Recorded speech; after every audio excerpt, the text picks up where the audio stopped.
क्या कभी आपने एक्सपीरियंस किया होगा या आपके किसी जानने वाले के साथ हुआ होगा कि गिरने पे उनका आगे वाला दांत कंप्लीटली बाहर आ गया?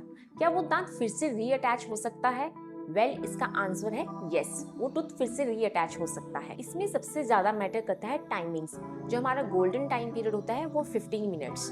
15 मिनट्स के अंदर अगर हमने टूथ को रीअटैच कर दिया तो सबसे बेस्ट रिजल्ट्स रहते हैं उस टूथ के रीअटैच होने के। अगर वो टाइम जैसे जैसे बीतता जाएगा उतने ही उसका प्रोग्नोसिस कम होता जाएगा रीअटैच होने के। अगर आपके साथ ऐसा कुछ होता है तो मैं इस वीडियो में आपको बताऊंगी इस सिचुएशन में आपको क्या करना चाहिए। नंबर 1, आपका जो टूथ बाहर आ गया है आपको उसको पिक करना है क्राउन पोर्शन से। आपको उसके रूट पोर्शन से टच नहीं करना है क्योंकि रूट पोर्शन पे उसके फाइबर्स होते हैं जो उसको बोन से रीअटैच करने में हेल्प करता है।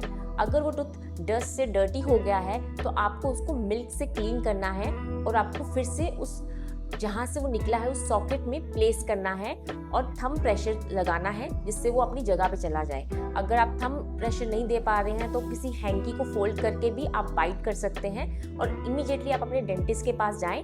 डेंटिस्ट उसको बाकी दांतों के सपोर्ट से एक वायर से स्प्लिंट कर देंगे कुछ हफ्तों के लिए, जिससे वो टूथ फिर से रीअटैच हो जाएगा। बट अगर ऐसी सिचुएशन हो कि वहाँ पेशेंट की बहुत ज़्यादा ब्लीडिंग हो रही हो, पेशेंट अनकॉन्शियस हो गया, आप उस टूथ को रीअटैच नहीं कर पाए, तो आपको कुछ बातों का ध्यान रखना है कि टूथ को आपको किसी स्टोरेज मीडियम में कैरी करना है। उसको किसी टिश्यू, हैंकी या कॉटन में रैप करके नहीं लेके जाना है। अगर आप ऐसा करते हैं तो उसके जो रूट पे फाइबर्स प्रेजेंट हैं वो ड्राई हो जाएंगे और उसके फिर से रीअटैच होने के चांसेस कम हो जाएंगे। तो आपको किसी स्टोरेज मीडियम में कैरी करना है, जैसे कि मिल्क हो गया जो कि बहुत कॉमनली अवेलेबल है सबके घरों में, या कोकोनट वाटर में आप उसको कैरी कर सकते हैं।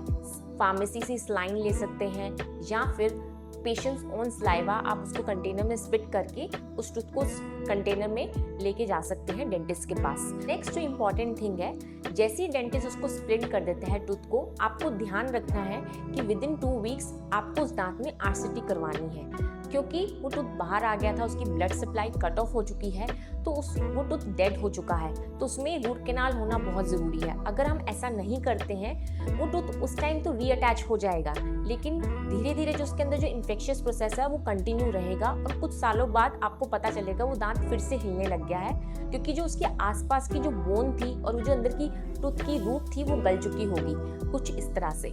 ऐसे केसेस में टाइमिंग बहुत इंपॉर्टेंट है, तो जितनी जल्दी आप उसको डेंटिस्ट के पास लेके जाएंगे टूथ के उतने ज़्यादा चांसेस रहेंगे रीअटैच होने के। सेकेंडली, आप उस टूथ को किस मीडियम में कैरी कर रहे हैं। आई होप आपको ये वीडियो काफ़ी इंफॉर्मेटिव लगी होगी। थैंक्स।